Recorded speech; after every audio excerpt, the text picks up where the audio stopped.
Esse está ótimo. Abra sua Bíblia, por favor.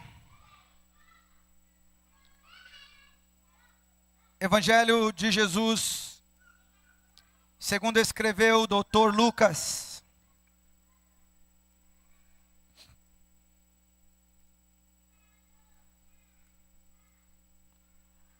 Lucas capítulo de número 8, versículo 22 em diante.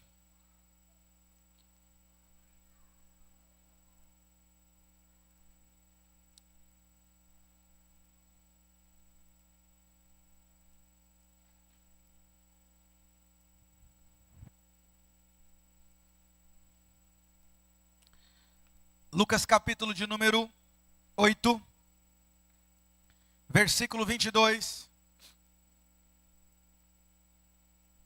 Quem está na mídia hoje é Mendonça? Mendonça, você fica esperto aí que eu vou descer. Eu desci de manhã, não sei se vou descer agora, tá? Só te avisar para você não ser pego de surpresa. Lucas 8, 22, quem achou, diga amém. Olha para quem está do seu lado, diga para essa pessoa assim: você é muito precioso para Deus.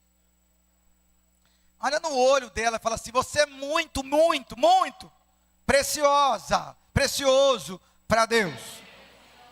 Amém? Me dá aqui. Eu quero entregar um presente para vocês. Uma lembrancinha para todo mundo. Espero que dê para todo mundo.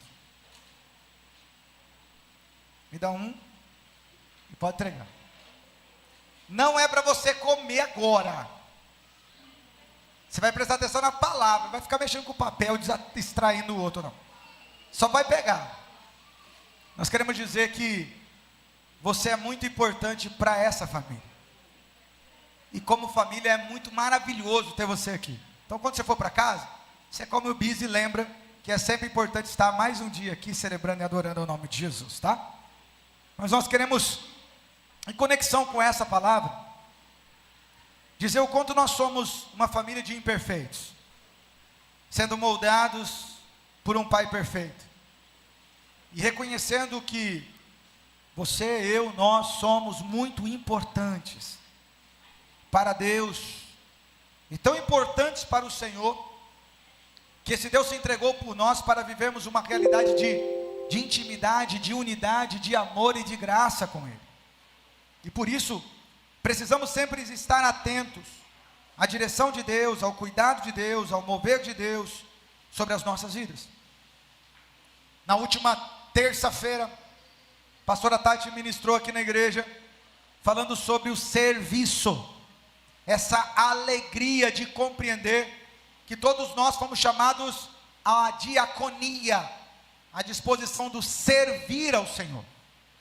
E foi uma palavra tão maravilhosa e abençoadora.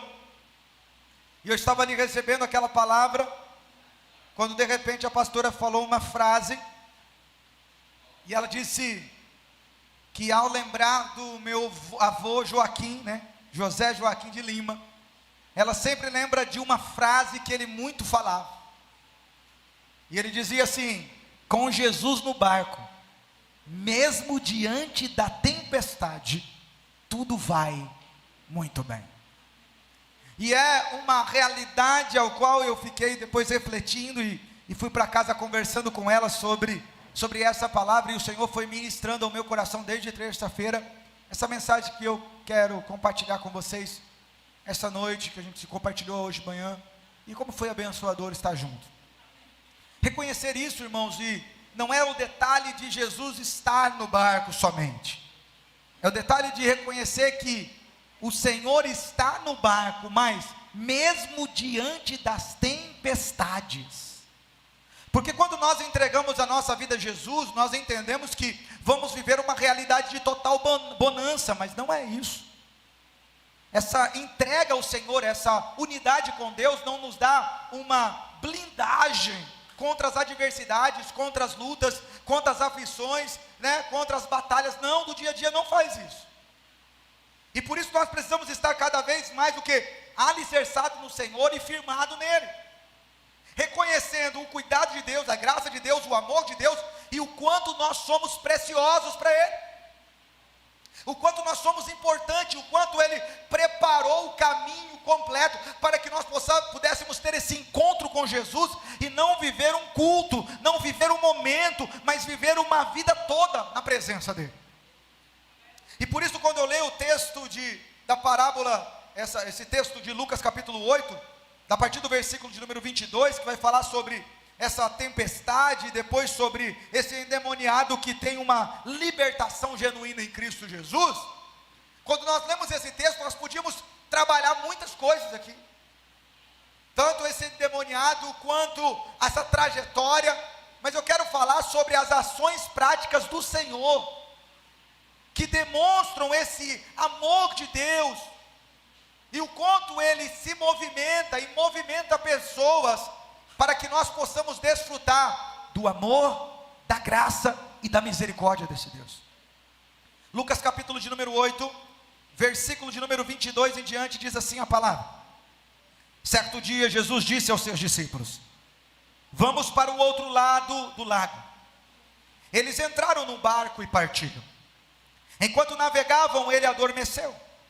Abateu-se sobre o lago um forte vendaval, de modo que o barco estava sendo inundado, e eles corriam grande perigo. Os discípulos foram acordá-lo, clamando: mestre, mestre, vamos morrer. Ele se levantou e repreendeu o vento e a violência das águas. Tudo se acalmou e ficou tranquilo. Onde está a sua fé? Perguntou ele aos seus discípulos. Amedrontados e admirados, eles perguntaram uns aos outros: quem é esse que até os ventos e as águas dá ordem, e eles lhe obedecem? Navegaram para a região dos Gesarenos, ou Gadarenos, ou Gadara, que fica do outro lado do lago, frente a Galiléia. Quando Jesus pisou em terra, foi ao encontro dele um endemoniado daquela cidade. Fazia muito tempo que aquele homem não usava roupas, nem vivia em casa alguma, mas nos sepulcros. Quando viu Jesus, gritou, prostrando-se seus pés, e disse em alta voz: que queres comigo, Jesus, Filho do Deus Altíssimo?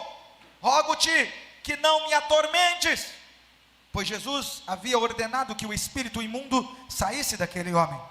Muitas vezes ele tinha se apoderado dele, mesmo com os pés e as mãos acorrentados e entregue aos cuidados do guarda, quebrava as correntes e era levado pelos demônios a lugares solitários. Jesus perguntou: qual é o seu nome? Legião, respondeu ele, porque muitos demônios haviam entrado nele, e imploravam-lhe que não o mandasse para o abismo. Uma grande manada de porcos estava pastando naquela colina. Os demônios imploraram a Jesus que lhe permitisse entrar neles, e Jesus lhe deu permissão. Saindo do homem, os demônios entraram nos porcos, e toda a manada tirou-se precipício abaixo em direção ao lago e se afogou. Vendo o que acontecera, os que cuidavam dos porcos fugiram e contaram esses fatos nas cidades e nos campos. E o povo foi ver o que havia acontecido. Quando se aproximaram de Jesus, viram que o homem de quem havia saído os demônios estava sentado aos pés de Jesus, vestido em perfeito juízo, e ficaram com medo. Os que tinham visto contaram ao povo como o endemoniado fora curado. Então todo o povo da região dos Gesarenos suplicou a Jesus que se retirasse, porque estavam dominados pelo medo. Ele entrou no barco e regressou. O homem de quem havia saído os demônios suplicava-lhe que deixasse ir com ele, mas Jesus o mandou embora, dizendo: volte para casa e conte o quanto Deus lhe fez.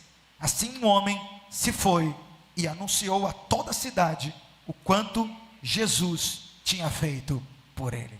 Vamos orar? Senhor, nós te bendizemos, nós te adoramos e celebramos ao teu nome. Colocamos, ó Pai, diante da tua presença, Pai, ó Deus, as nossas vidas. Senhor, em nome de Jesus, ó Pai, ministra ao nosso coração, com graça e misericórdia, para o louvor da tua glória, hoje e para todo sempre. Amém. E glória a Deus. Quando olhamos para esse texto, a partir do versículo de número 22, nós vemos uma disposição para a obediência. Jesus chega no versículo 22, e a Bíblia diz: certo dia Jesus disse aos seus discípulos: vamos para o outro lado do lago. E eles entraram no barco e partiram. Hoje nós vivemos uma realidade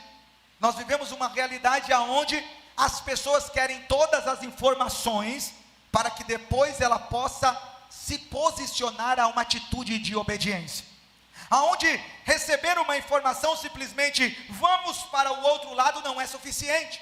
Queremos saber por que para o outro lado, fazer o que do outro lado, encontrar quem do outro lado, como será a travessia para o outro lado. Mas nós vemos a disposição de ouvir a voz de Deus e reconhecer o senhorio de Cristo sobre a sua vida, essa total dependência de Deus, a disposição de reconhecer que a direção é do Senhor. Eu preciso reconhecer de quem está vindo a direção, é de Deus, e por isso muitos têm dificuldade de obedecer a palavra de Deus.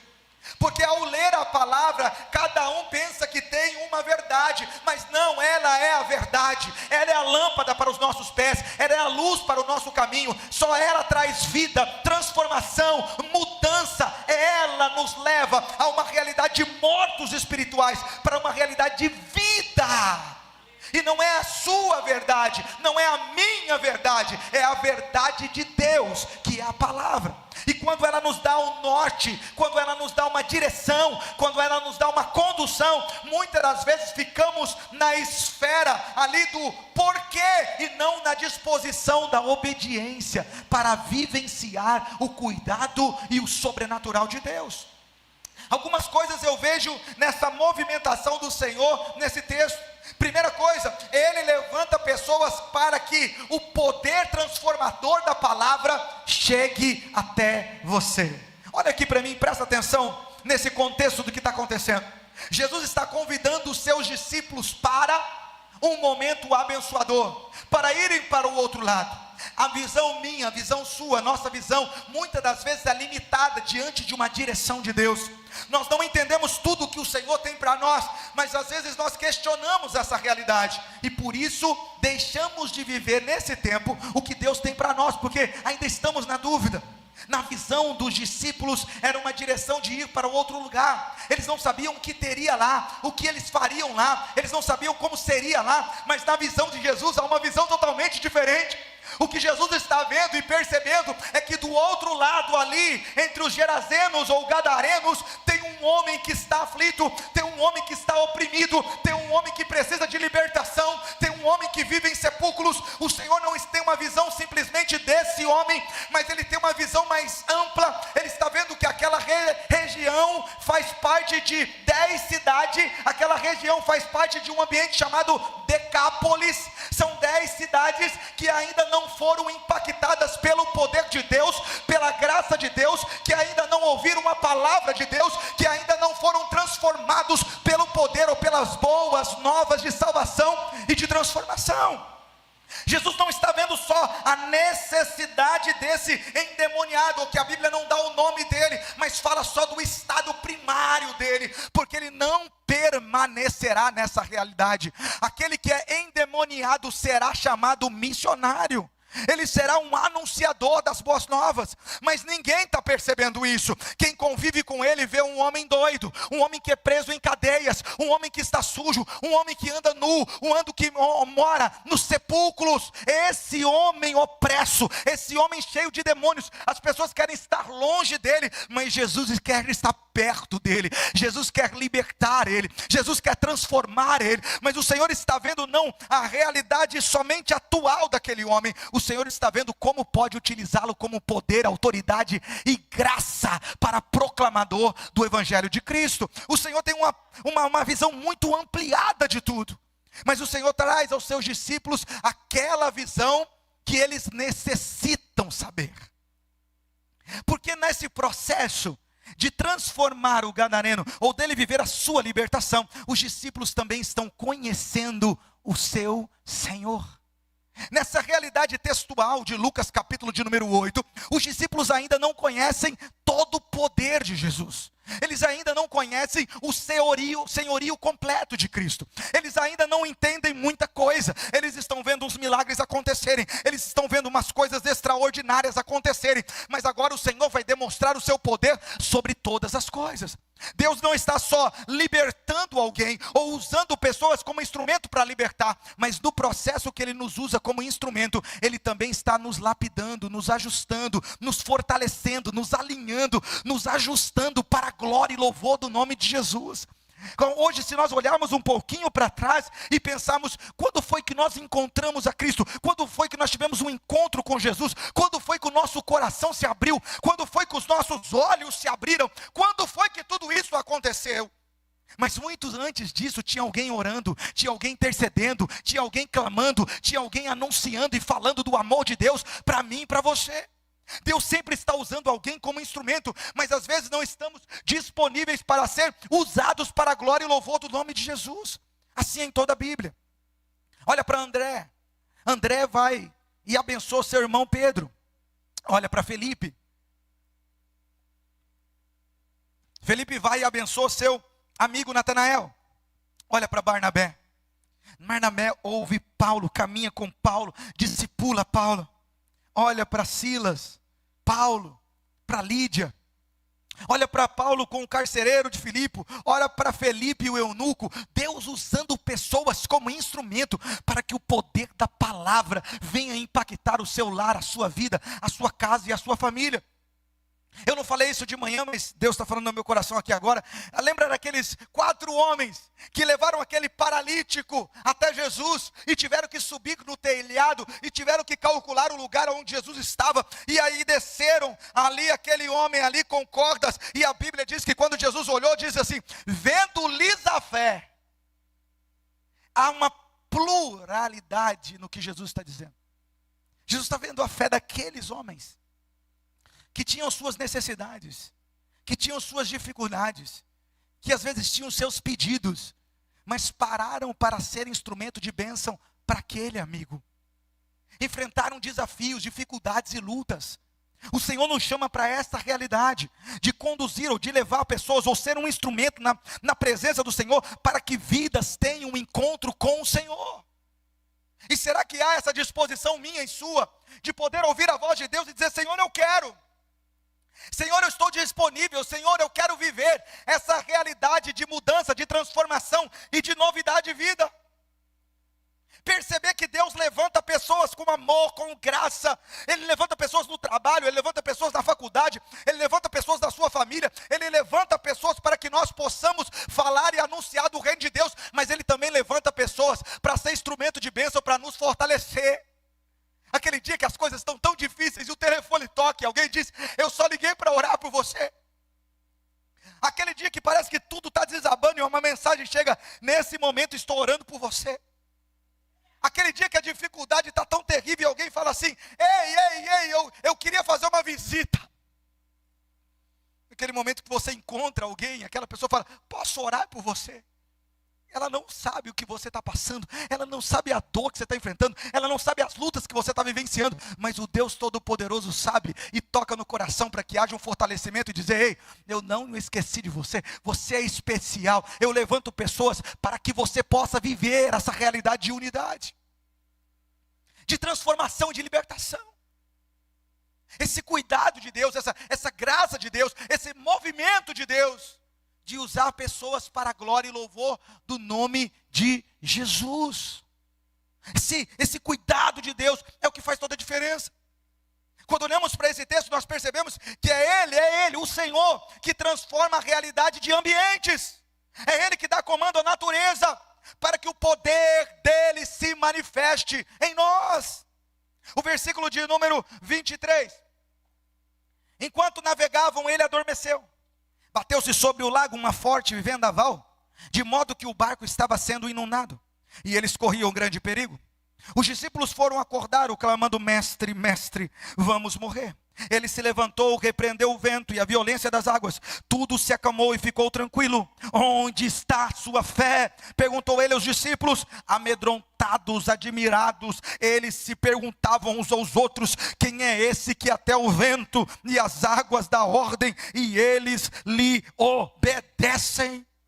Ontem à noite no culto dos homens, o missionário Gerson, ele deu uma frase abençoadora, e eu já anotei para o sermão de hoje. Ela diz assim: não importa a distância, não importa a circunstância, nem o problema, creia no poder sobrenatural de Cristo Jesus, sobre a sua vida, sobre a sua casa e sobre a sua família. Missionário Gerson, Camará, Brasil. Creia, não importa a distância, não importa a circunstância, não importa o problema, creia no poder de Deus. Como está a sua fé? Chacoalha quem está do seu lado e fala assim: como é que está a sua fé? Como está a sua fé?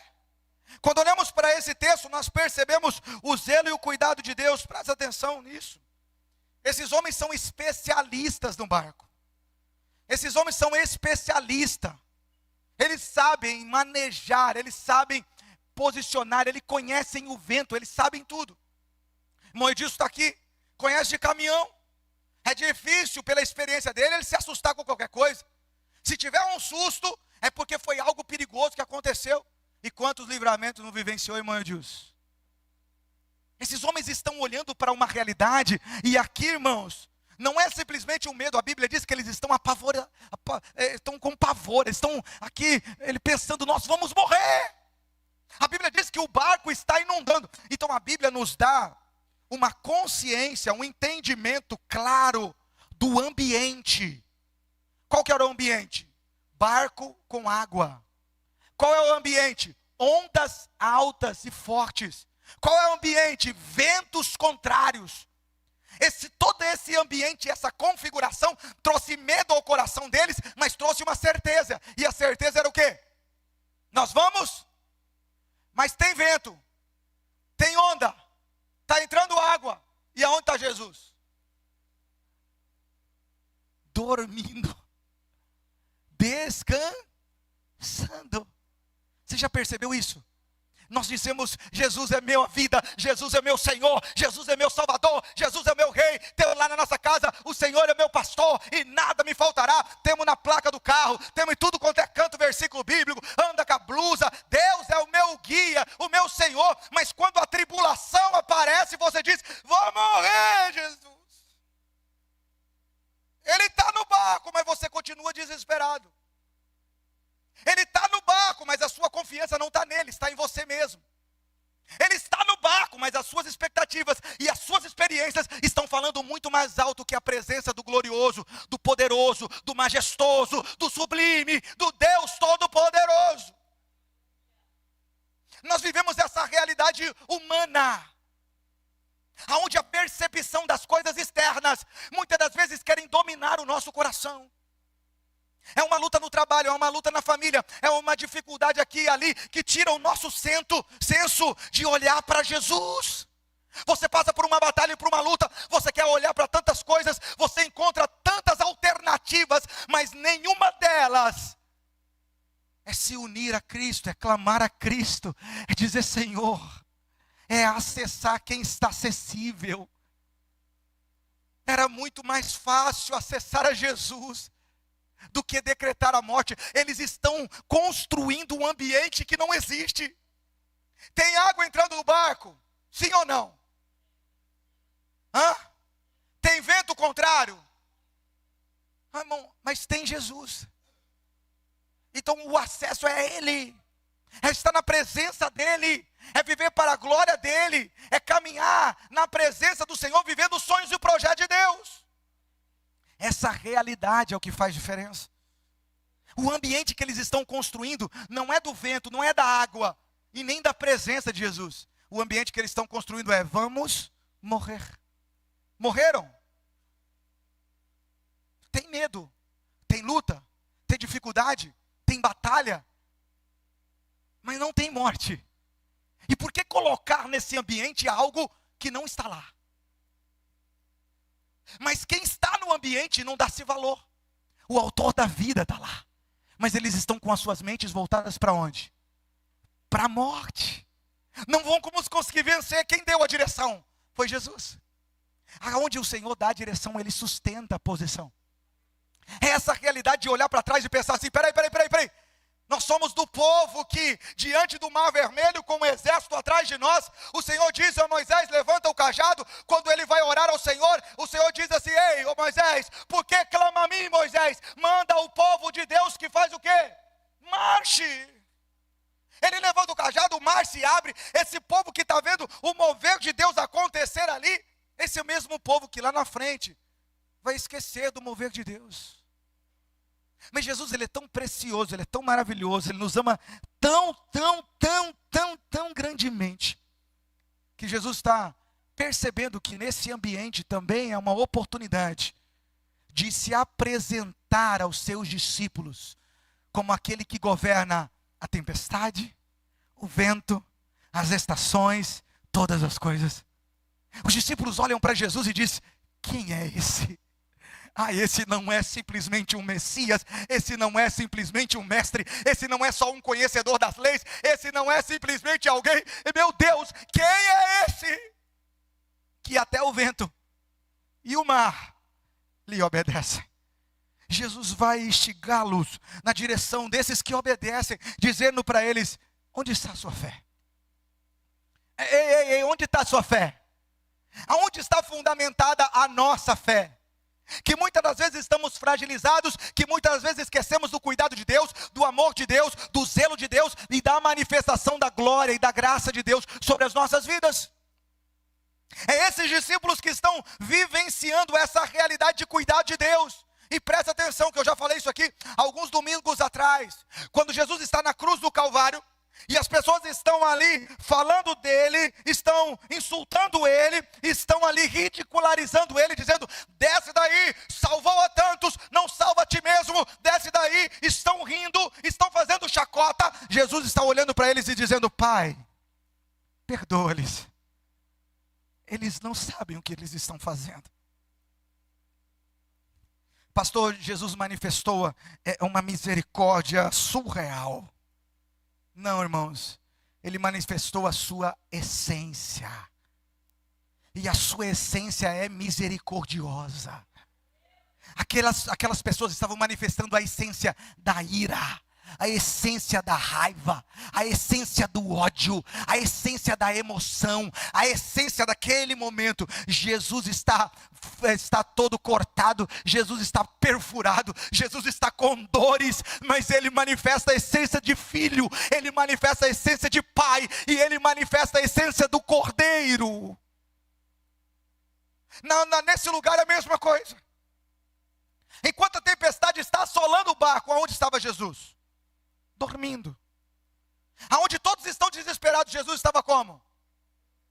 Descansando. Jesus, o que ele faz diante do mar e da tempestade? Ele traz o ambiente eterno para o ambiente externo. A paz que estava dentro dele, que em meio à tempestade ele tinha tranquilidade para dormir, ele traz esse mesmo ambiente para a parte externa. Ele fala: quieta, agora.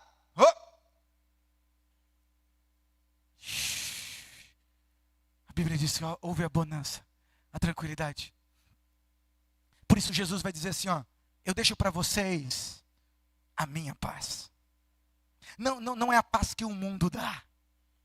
Essa é uma paz que só tem a palavra PAZ. Eu estou falando de uma paz que te controla, que te cuida, que te zela, que te dá tranquilidade para enfrentar as dificuldades. Eu estou falando de uma paz que é manifesta não no dia da tranquilidade. Eu estou falando que é uma paz que se manifesta no dia da batalha, no dia da luta, no dia das aflições. E você pode continuar dizendo: eu estou em ti, Senhor, eu estou em ti, Senhor, eu estou em ti, eu estou em ti. Por isso que nós falamos sobre conversão. Conversão é isso, vem aqui, Isaac.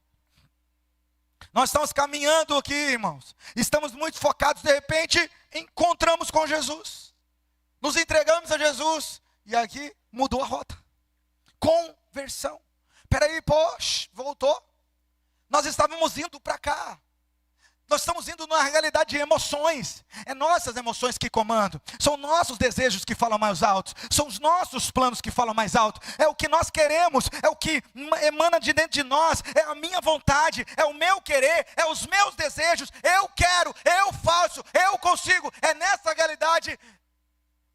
Até que eu encontro com Jesus. E aí a realidade é convergência. Essa realidade de converter. Aí o caminho é outro. É o Senhor que faz. É segundo a tua vontade. É segundo os teus desígnios.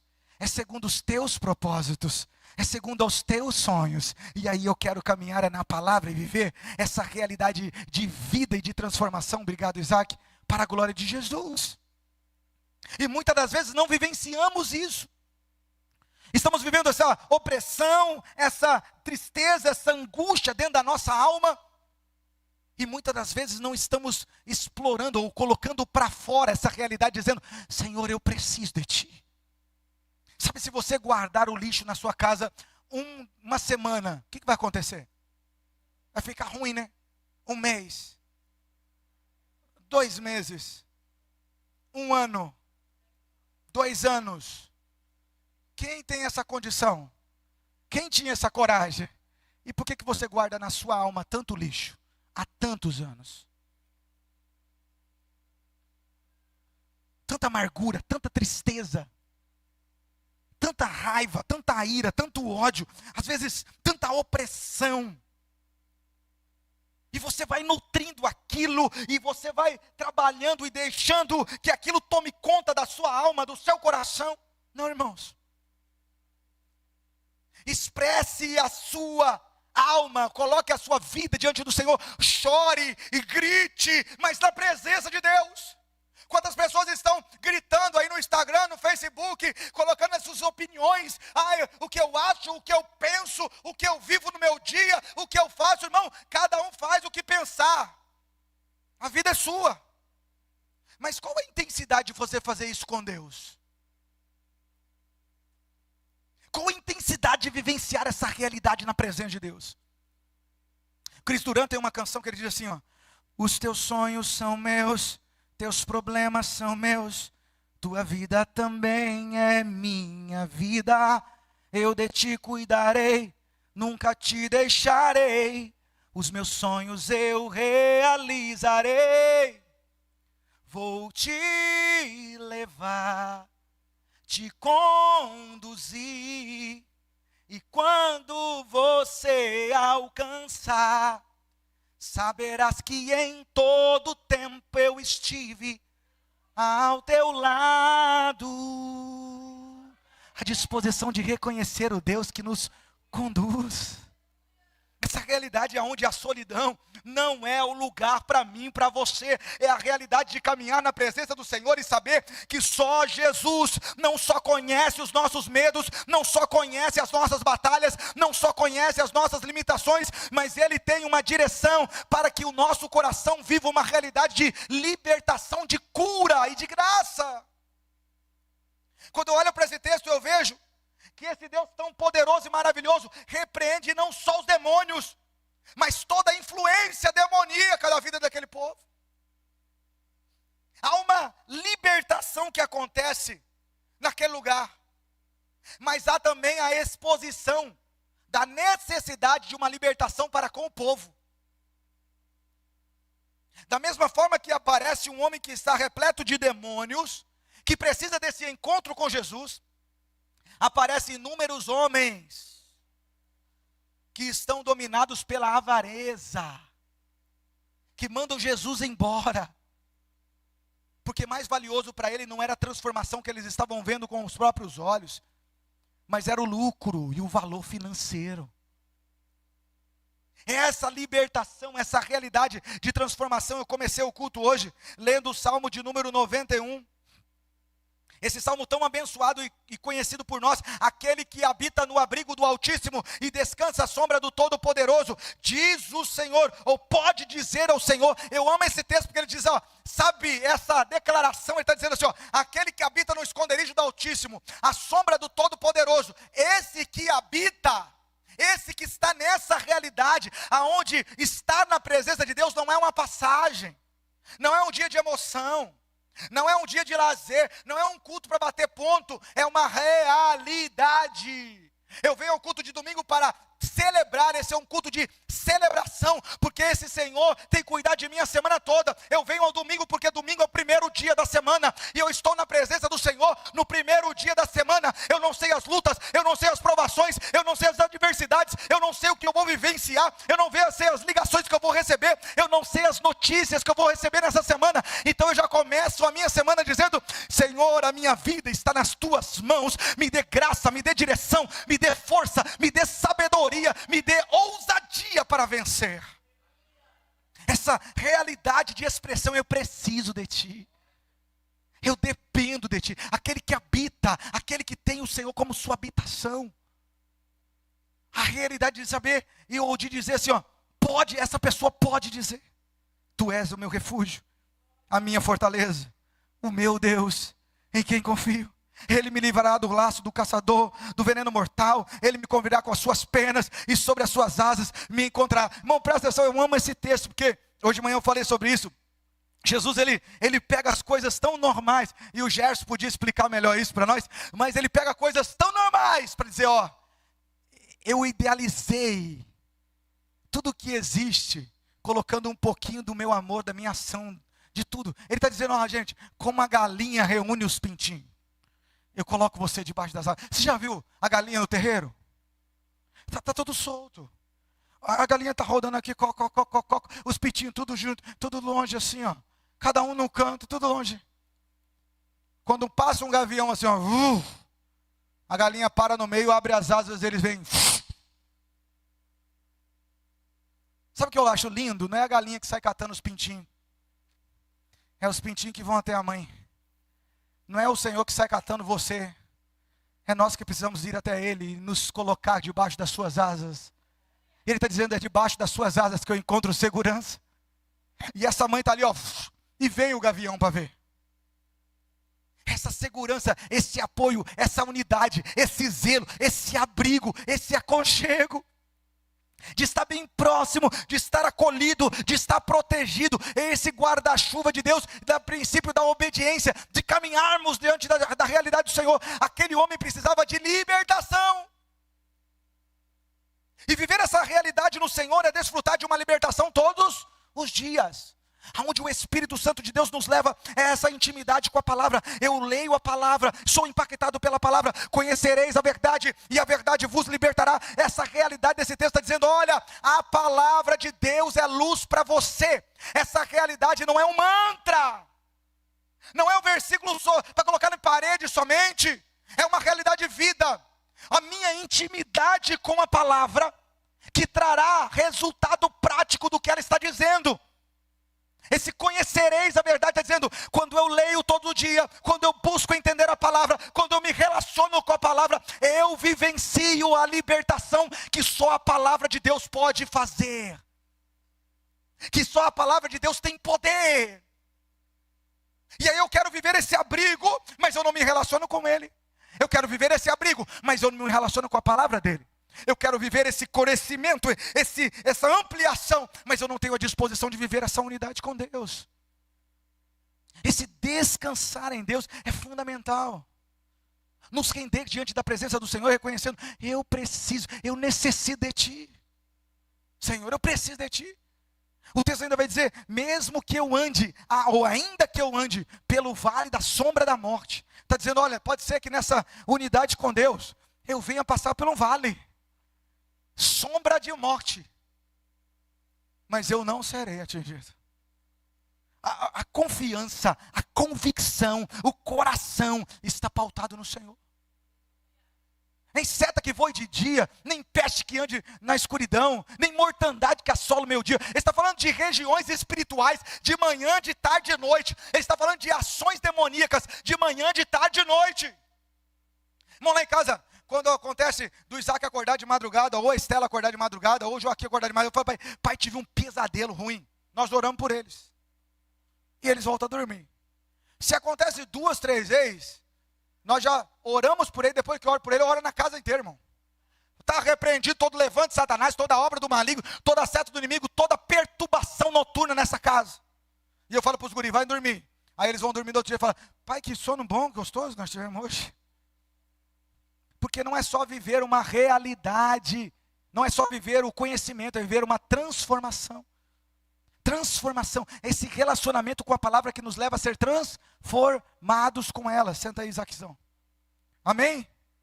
Então vivenciar essa realidade fala de uma intimidade com Deus, uma busca constante da presença do Senhor. Olha o que diz Tiago 4,7, vem cá, Isaac. Sujeitai-vos, pois, a Deus, resisti ao diabo e ele fugirá de vós. Olha que lindo isso aí, vem aqui, Felipe. Vem aqui, Afonso, rapidão, vem aqui, Afonso. Rapidão, vem aqui, pai. Olha que lindo isso aqui, gente. Vem aqui. A Bíblia está dizendo em Tiago 4,7. Você está me vendo bem aqui, né? Vai mais para lá vocês. Aqui, ó, olha aqui. Eu estou resistindo. A Bíblia diz, ó, resistir ao diabo. Há uma resistência assim, irmão, ó, uma luta constante. Tem dia que está difícil. Tem dia que é complicado.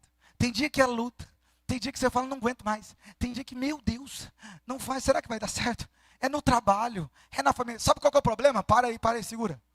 É problema quando isso ganha força. Você está lutando em casa, você está lutando no trabalho, aí vem uma luta emocional, trataram você de outro jeito. Cara, tá difícil. Existir, resistência. Aí vem outra luta, no casamento agora. Olha, meu Deus, que luta, que ação, que dificuldade. Mas aí vem a ação do Espírito Santo. Senhor, eu preciso de Ti. É o Pai que chega com poder e graça para te auxiliar. Vem, Pai, com força agora. Vai, 1, 2, 3, agora. Muito obrigado, aplauda o Senhor pela vida deles. Irmãos, eu só queria mostrar para você que isso que você sorriu aqui é uma realidade prática na sua vida espiritual. Toda hora você está sendo pressionado, toda hora você está sendo empurrado. E a Bíblia diz, o Tiago, capítulo de número 4, está dizendo, sujeitai-vos, pois, a Deus, esteja sujeito a Deus, esteja em intimidade com Deus, esteja na presença de Deus, esteja obediente a Deus e resista ao diabo. E assim ele fugirá de você. Quantos não estão resistindo, estão cedendo às investidas, às ações do inimigo? Olha o que diz Judas capítulo 1, versículo 9. Mas o arcanjo Miguel, quando contendia com o diabo e disputava a respeito do corpo de Moisés, não ousou pronunciar juízo de maldição contra ele, mas disse, o Senhor te repreenda. Eu disse isso de manhã, irmão. Quando eu penso em anjo e batalha, eu vou longe assim, né? Eu penso em Miguel, um anjão grandão, forte, roupas reluzentes, uma espada de fogo, ele rodando uma espada assim, ó. É guerra, minha filha. Não é brincadeira, não. Um escudo fenomenal do lado dele. É líder do exército de Deus, rapaz. Aí Deus falou o seguinte, ó. Você vai guardar o corpo de Moisés. Você já percebeu isso que é tão forte na Bíblia? Não tem estátua de Moisés. Nenhuma nação tem adoração a Moisés. Ele não foi tratado como ídolo nem como um santo. Porque Deus o guardou para que isso não fosse real na vida dele. O inimigo veio tomar para gerar ele um ídolo, o libertador, o abençoador. Não. E aí eu penso, irmãos, essa realidade aqui, ó, do anjo rodando a espada, o inimigo vem e ele fala assim, ó, o Senhor te repreenda. Ô, Satanás, estou esperando só uma frase. Mas pensa que eu quero dar uma na sua orelha. Mas não posso. A obediência de Miguel ao propósito de Deus. E a fidelidade ao Senhor. Ele vai dizer assim, ó, o Senhor te repreenda. Essa realidade também está em Zacarias, quando o próprio Senhor disse a Satanás, o Senhor te repreenda. Zacarias capítulo 3, versículo 2 diz, mas o Senhor diz a Satanás, o Senhor te repreenda. A realidade de repreender as investidas do inimigo. Coloca a mão sobre a sua cabeça. As duas mãos, com força. Diga toda seta do inimigo, todo levante do mal, todo pensamento maligno, o Senhor te repreenda, em nome de Jesus, amém. Irmão, faz isso, Pastor, tem uma aflição querendo tomar conta do meu coração. O Senhor te repreenda. Eu confio em Deus, eu sei quem sou, eu sou filho do rei, Ele tem um propósito para a minha vida. Essa aflição não vai acabar, não vai me destruir, não vai me arrebentar. Tem um medo querendo tomar conta e não te levando a romper, a vencer e a alcançar. O Senhor te repreenda, é o Senhor que repreenda. Viva essa realidade de crer no ministério ou na ação espiritual como forma real. Eu creio nessa movimentação real. A Bíblia diz que o anjo do Senhor nos guarda. Eu creio que nesse momento nós temos inúmeros anjos nesse lugar. Eu creio no mover de Deus nesse lugar. A Bíblia diz que onde estiver reunido 2 ou 3, eu estou presente. Eu creio na presença de Deus real nesse lugar, ministrando aos corações. Mas se você crê nessa presença, por que você deixa ser afligido sem se posicionar em Deus? O Senhor te repreenda. Eu não aceito o levante do Senhor contra o meu casamento, do inimigo contra o meu casamento. Eu não aceito o levante do inimigo contra a minha casa. Eu não aceito o levante do inimigo contra a minha família. Eu me posiciono, Senhor, guardado em Ti. Eu preciso de Ti. Eu reconheço a Tua soberania, o Teu governo e o Teu poder. Os discípulos estão dizendo: quem é esse? Que até o vento e o mar lhe obedecem. Mas Jesus está dizendo para ele: não é só o vento e o mar. E ele vai dizer aos demônios que estão na vida do gadareno: saiam. E agora eles vão ver. Não tem poder só sobre o mar, não tem poder sobre a tempestade, não tem poder sobre a água, não tem poder sobre o tempo, mas tem poder também sobre os demônios. Esse Deus poderoso que nós cremos. E é esse amor de Deus que é derramado sobre nós, um amor que traz libertação. É Ele que nos tira do estado de prisão e nos leva a uma realidade de transformação, de novidade de vida, de mudança, de uma nova história. Anderson, vem aqui, Anderson. Quando eu chamar você, Anderson, você vai para o corredor, fica aí, senta na primeira cadeira que está na sua frente aí. A Bíblia diz lá em João 11, que Jesus chega no lugar aonde Lázaro já estava morto. Presta atenção. Lázaro já estava morto. Lázaro está morto há quantos dias? 4 dias. Por que 4 dias, Nilene? Por que 4 dias? Morto 4 dias. Por que 4 dias? Vou te explicar. Por que 4 dias? Porque Jesus não queria só desconstruir uma realidade física. Jesus queria desconstruir uma realidade cultural. O judeu, ele tem como premissa a crença que a morte não acontece de uma vez. A morte acontece por processos. Quando uma pessoa morre primeiro dia o corpo, o segundo dia morre a alma e o terceiro dia morre o espírito. Então até o terceiro dia, Nilene, aquele homem podia por si mesmo, por uma ação do espírito, por uma ação do corpo, ou por uma ação da carne, da alma, voltar a viver. Por isso Jesus ressuscita no terceiro dia. Por que Jesus ressuscita no terceiro dia? Porque é uma ação do Espírito Santo. Então é no terceiro dia que ele ressuscita. E por que ele chega lá e Marta fala assim: Senhor, uma abertura em cima para sair o cheiro. E ela fala assim: já está? Está no quarto? O que ela está dizendo? Culturalmente, no entendimento, não tem mais jeito. Não há uma ação no corpo, não há uma ação na alma, não há nenhuma ação no espírito que pode trazê-lo de volta. E aí Jesus vai falar: agora é uma ação do poder maravilhoso de Jesus. Então para todos é impossível. Jesus vai falar assim: tira a pedra. Por que tira a pedra? Por que ele não tira a pedra? Porque ele está dizendo aquilo que ele não colocou, ele não mexe. Quantas coisas nós trouxemos para a nossa vida e não tiramos? Quantas manias, quantos pecados, quantas situações nós trazemos para a nossa vida e nós queremos que Deus nos livre disso. Não, irmão, quem levou para a sua casa foi você. Quem fez isso foi você. Então agora você se posicione nessa realidade. Por isso que a Bíblia diz que aquilo que o homem semeia, o homem... Então pensa bem onde você está plantando. Quando tira uma pedra, Jesus dá um grito e fala assim, faz uma oração e depois ele fala: Lázaro, sai para fora. Para aí, Lázaro. Por que ele não pode vir em mim? Porque o texto de João 11 diz, e nos ensina sobre uma libertação que é processual.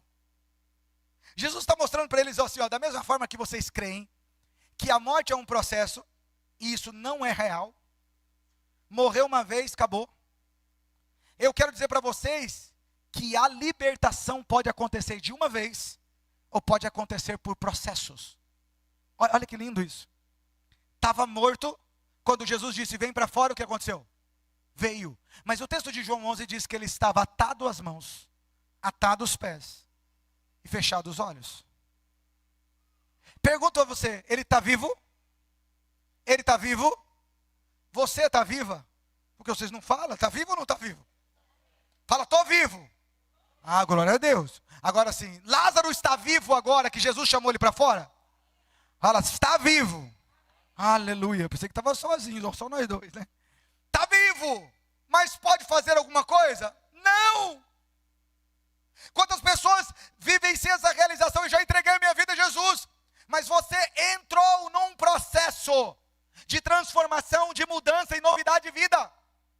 As mãos ainda estão atadas, os pés estão atados, os olhos não conseguem ver, você ainda não consegue entender muita coisa, você ainda não consegue se mover em muita coisa. A Bíblia diz que as coisas espirituais só se discernem espiritualmente. Há uma realidade carnal ainda que precisa cair essa realidade. E isso fala de um relacionamento com Deus e com a palavra de Deus.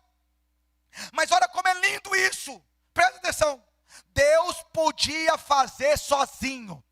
O Senhor podia fazer sozinho. Vem aqui, Gleitos. Rápido, vem aqui, Gleitos. Jesus podia fazer sozinho?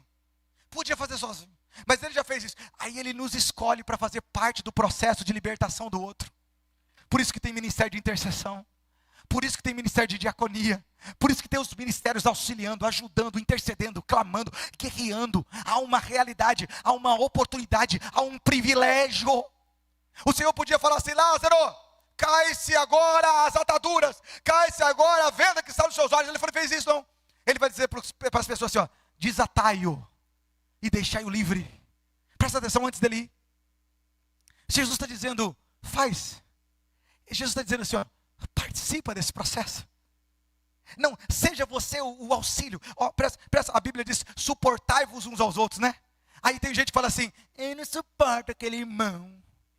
Irmão, a Bíblia está dizendo não é que eu tenho que suportar o chatão. Não está falando isso.